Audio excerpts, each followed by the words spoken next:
Hi, I'm Julie and I run One of a Kind Furniture Studio.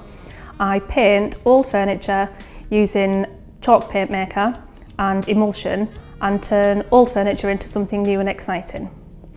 I started the business 2.5 years ago after finishing my teaching degree and decided that having 2 young children, it wasn't right to go into teaching full-time when I had the 2 children at home.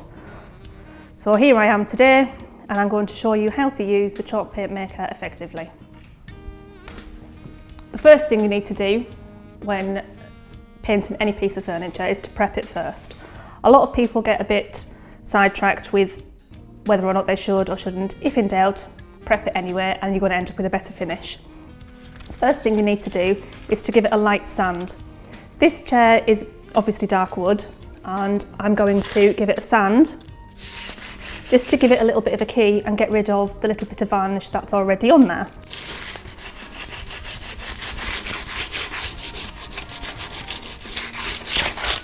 You don't need to worry too much when sanding it, making sure that you've got every single piece off. What you want it to do is you want the paint to actually grip to the wood rather than to the varnish, because if you don't prep it first, then you end up with paint chipping off quite easily.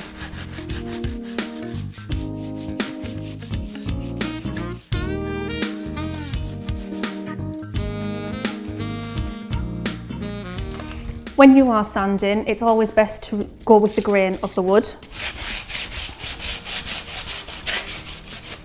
If you don't go with the grain of the wood, even when you've painted over the furniture, you still get scratches and it doesn't look quite as nice and leave a nice finish.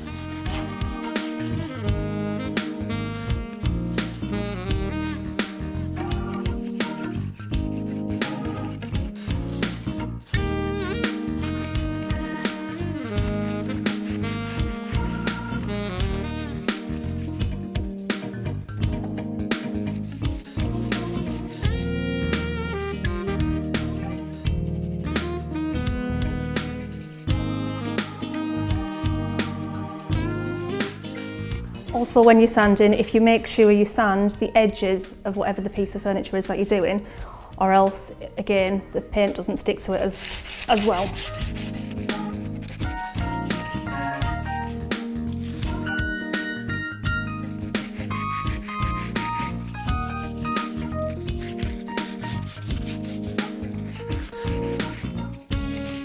It is sometimes a good idea to wear gloves when using sandpaper, because you end up with sore fingers otherwise.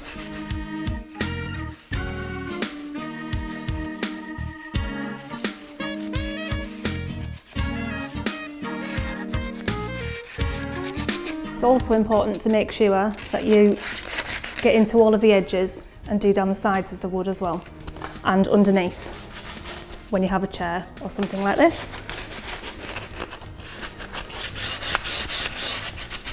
When sanding, it can be tedious, but if you make sure you do it effectively, then it makes the painting so much easier in the end.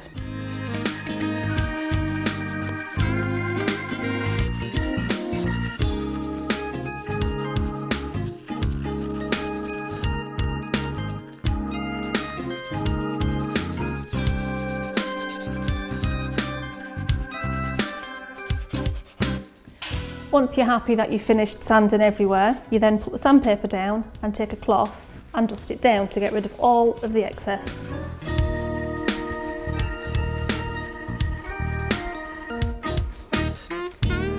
This can be done using sugar soap and water, because then it gets off any grease that may still be hanging around on the furniture.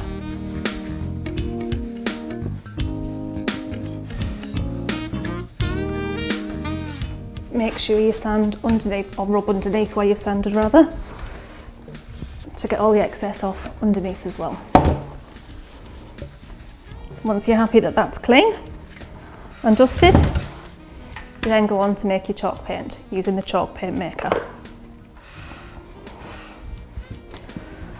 For this, we use 2 parts emulsion to 1 part chalk paint maker. Always make sure you shake it first.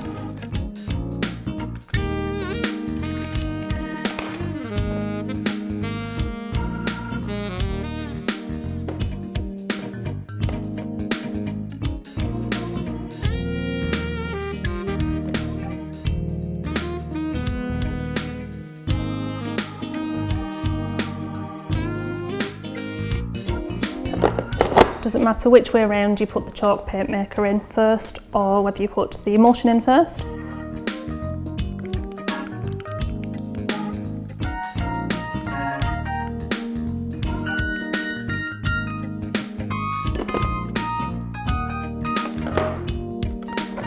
Take the second pot.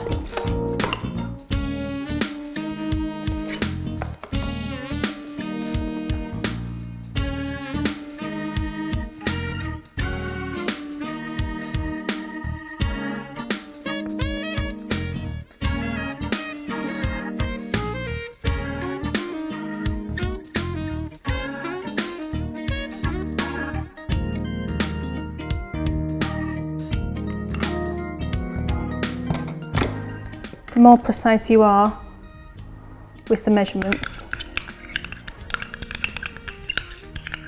the better the effect will be with the paint.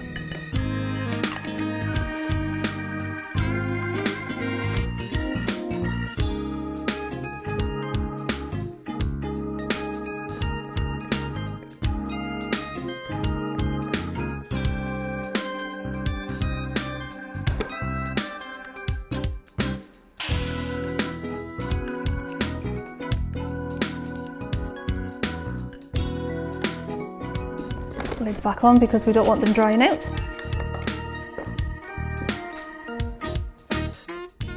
And then you mix it together.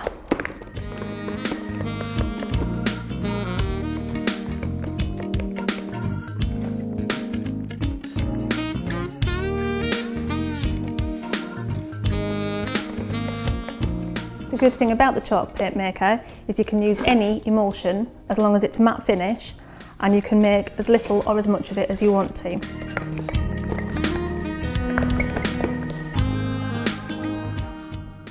Make sure all of the chalk paint maker is mixed in thoroughly.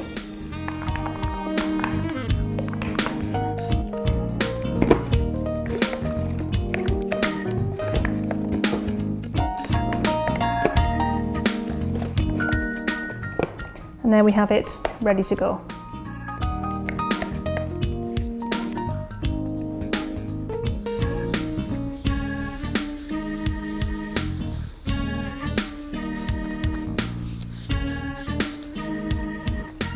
Now that we've sanded and dusted the chair, I'm using chalk paint maker and emulsion. There are times when you would use a stain blocker, or you would prime the chair or the piece of furniture that you're painting to block out any stains that may possibly come through. However, I'm not doing that today purely because it's a dark coloured paint that I'm using, so it won't show through anyway.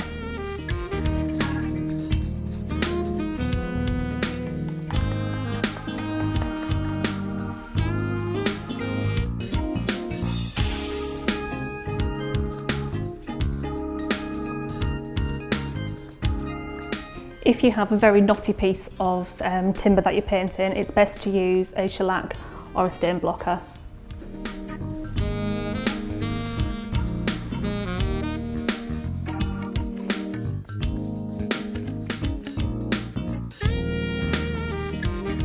When applying the paint, it's always best to make sure you go in the same direction, just like when sanding. And when you get to the corners, make sure you get in to the corners and the edges, but always go back over it and brush it in the same direction as the grain of the wood.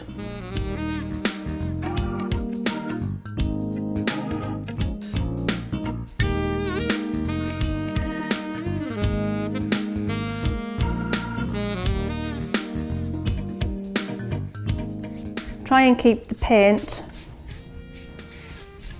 the same thickness all the way over as you're painting it.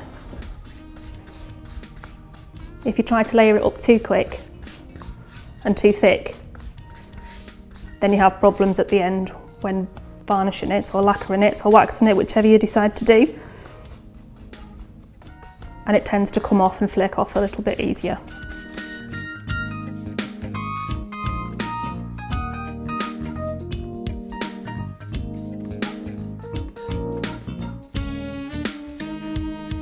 Some people prefer to paint and put thicker coats on. However, it looks more professional and better quality if you apply thinner coats and a number of them.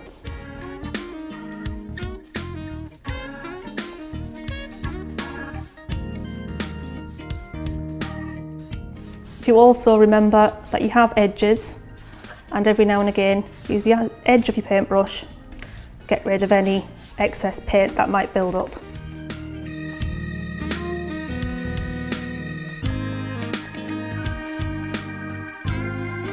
With the Polyvine chalk paint maker, you tend to get a very good coverage and consistency with the paint. There's no drag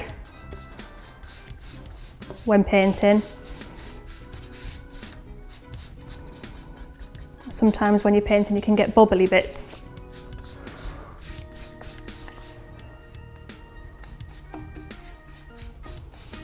With the chalk paint maker, you don't tend to get that.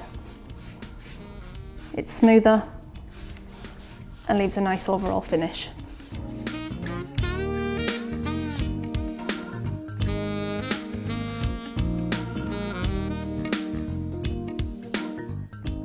Once you're sure that the chair's completely dry, we then give it a second coat. In between coats of paint, I like to make sure I give it a light sand.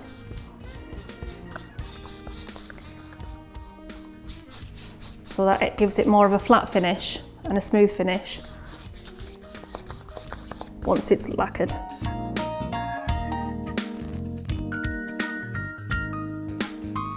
Again, always remember to go with the original direction that you've painted it in the first time. And if you need to go the opposite way, always smooth it off.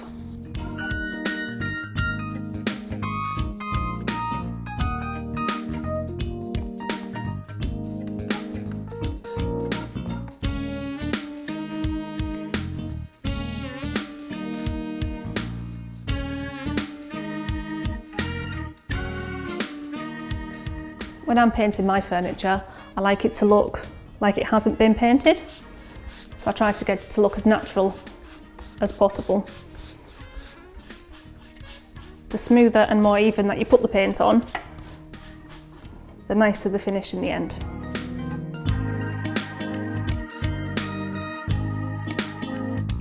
Now that we've finished the second coat on the chair, we're now going to protect it. We have a number of different choices when we're protecting the chair. We've got the satin finish, we've got a dead flat finish. We have a chalk paint waxer or a wax finish varnish. For this time we're going to use the wax finish varnish.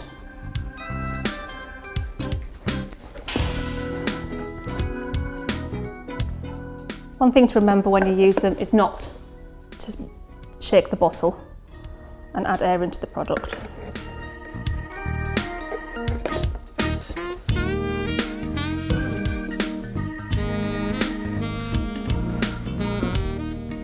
I like to use the dead flat finish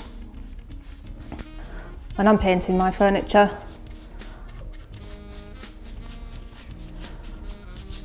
So I don't like it to look shiny. Again, when you wax it, when you're lacquering it and protecting it, always go in the same direction as what you've painted in. As I've said, this is a dead flat finish. But if you're doing, for instance, a tabletop and it's going to get a lot of hard wear and tear, and wine glasses and dinner plates, hot cups, always protect it with a satin finish first. And then once it's dried, go over the top of it with a dead flat finish.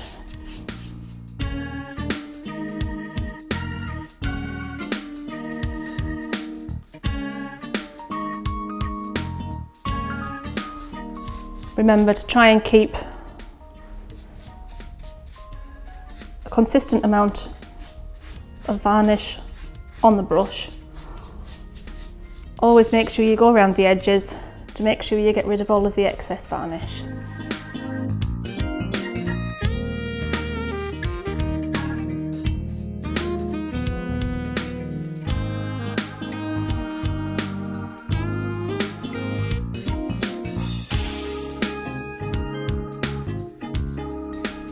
one thing to remember is to make sure that you do the underneath of any piece of furniture that you're doing, as this can often get forgotten as it's not something that the eye can see.